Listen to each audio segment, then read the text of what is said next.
Welcome back, class 10 children. So, we are going to continue with the same chapter, chapter number 7, Control and Coordination, lecture number 3. So, today in this lecture, we'll be covering up human nervous system. So, first of all, let's have a clarity. What is the human nervous system? Let's have a mind map of it. See, children, nervous system is basically divided into two portions: the central nervous system, highlighted in the pink color, and the peripheral nervous system, PNS, highlighted in the green color. Peripheral nervous system we have already covered in lecture number 2. So today we are going to study in detail central nervous system, CNS, which is comprising of the spinal cord and the brain. So moving on further, let us start up with central nervous system, which includes the spinal cord and the brain. So first of all, let us study in detail human brain. You can see here in this picture, children, a brain is located inside this skull. Yes, this skull is a bony structure which is also known as the cranium. If we view this skull from the inner side, it is comprising of some layers which are known as meninges. Inside the skull are 3 layers known as meninges, which are including, or you can say which are filled up in between with the cerebrospinal fluid. Now together, the skull and the cerebrospinal fluid with the meninges, they are providing the protection to the sensitive organ called brain. They are helping in absorbing bearable shocks or the jerks that are being faced by our head, the skull or the brain. Fine. Next, if we see the cross section, if we have a look at the cross section of the brain, what we can see on the top of this picture diagram, what is there? Skin of your head. Below the skin is the bony structure or the skull, the cranium. And below, under this cranium or the skull, are the 3 layers: the meninges, dura mater, arachnoid, and the pia mater. This green colored and the bluish colored, these are forming the 3 layers called the meninges, which are filled with cerebrospinal fluid, and the skull and the meninges, or you can say with the skin also, they are providing protection to this pinkish highly folded region called the brain. Moving on further, this is a real picture of a human brain. You can see here, human brain is divided into right and left hemispheres, this upper larger portion. Now what is below that? Something oval. And what is even below that? A tail-like structure. We are going to study about these structures in detail in upcoming slides. So first of all, before starting in detail about the brain, let us again have a quick mind map or a review of what we are going to study.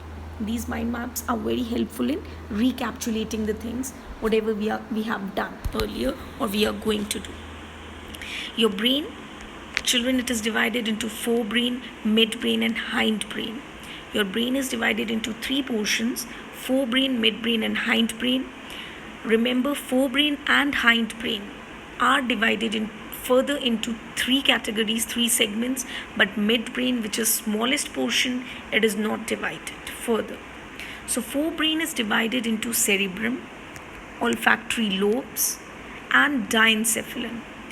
Diencephalon is including the 2 which are mentioned here, thalamus and hypothalamus.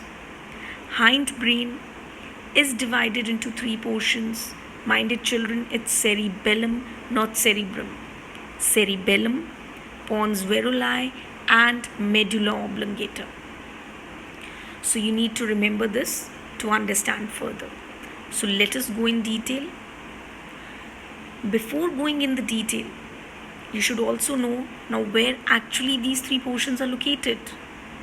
So when looking at the side view of this person, side view of the skull of this person, you can see the brown colored, which is forming the largest portion of the brain. It is the forebrain. Okay. Under that is the small purplish colored midbrain, and below that is the sky blue colored hindbrain. So these are basically the three portions of the brain: forebrain, midbrain, and hindbrain. First of all, let us study the three segments of the forebrain.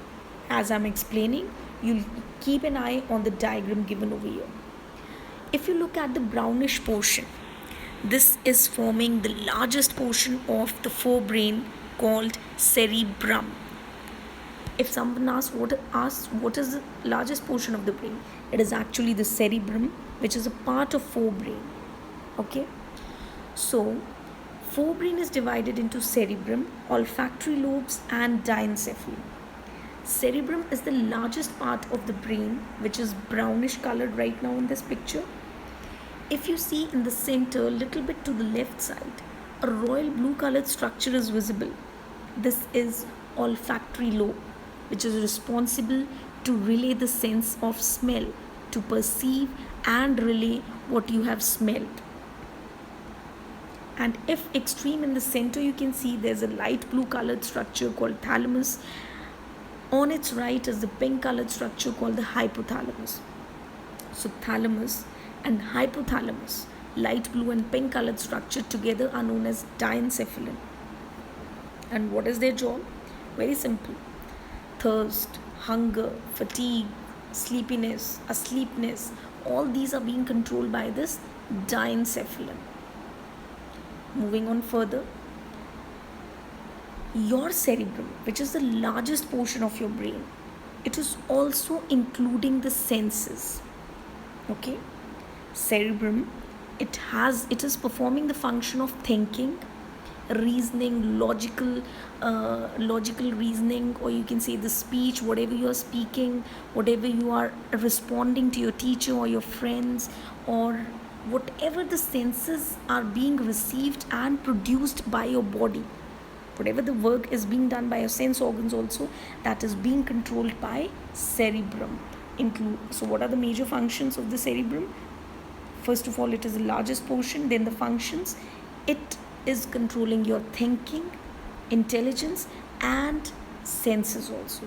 So when we talk about the senses, we are dividing on the basis of these senses the cerebrum, the largest part of the brain, into four portions: parietal, temporal, occipital, and frontal. Let us make it more clearer with the help of a picture.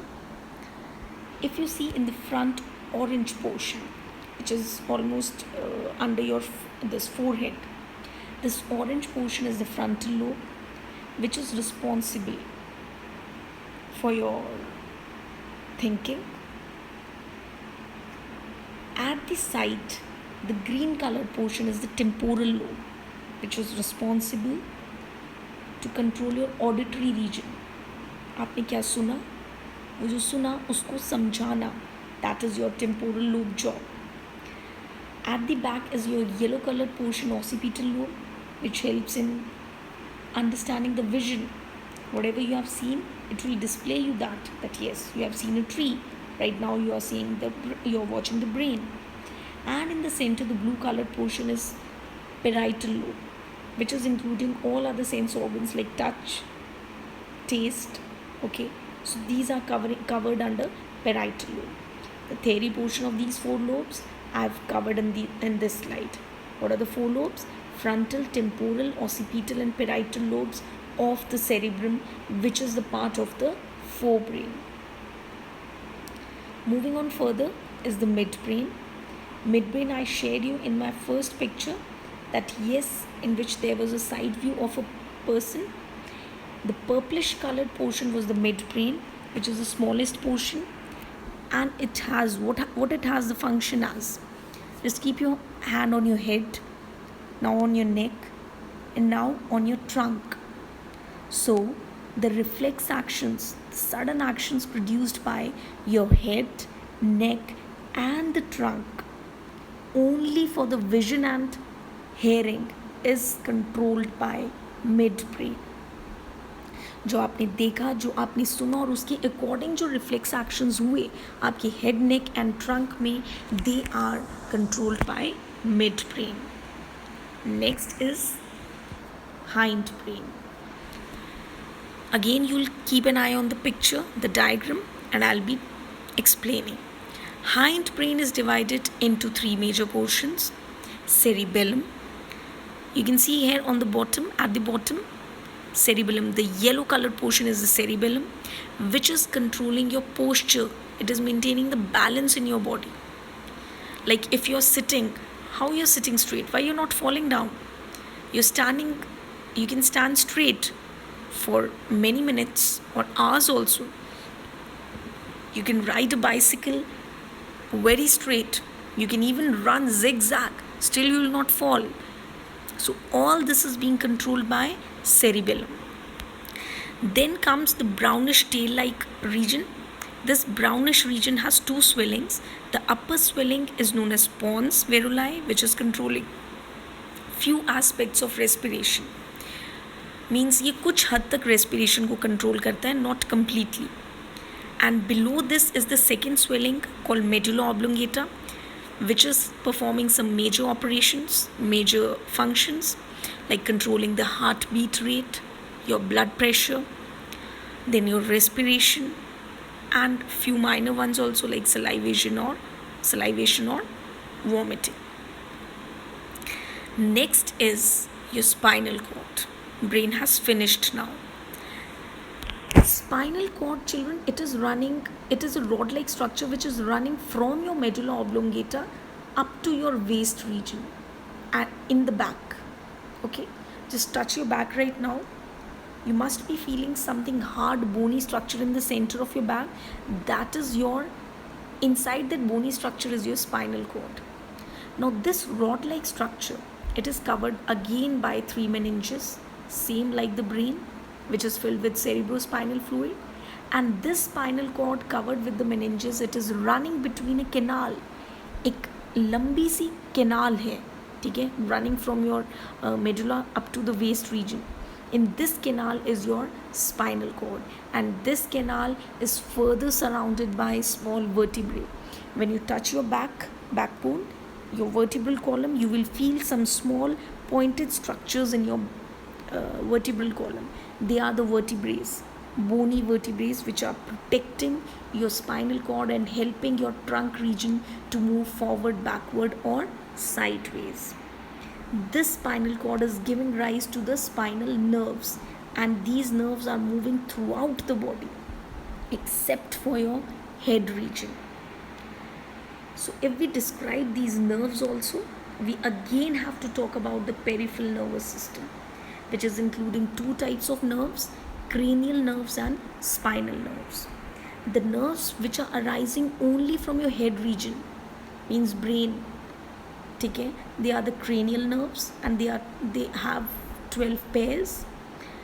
Spinal nerves, the nerves which are arising from your spinal cord and running throughout your body except for the head region, they are the spinal nerves, and they are 31 pairs. So that's all about the brain and its parts. I hope you understood it. Thank you, children.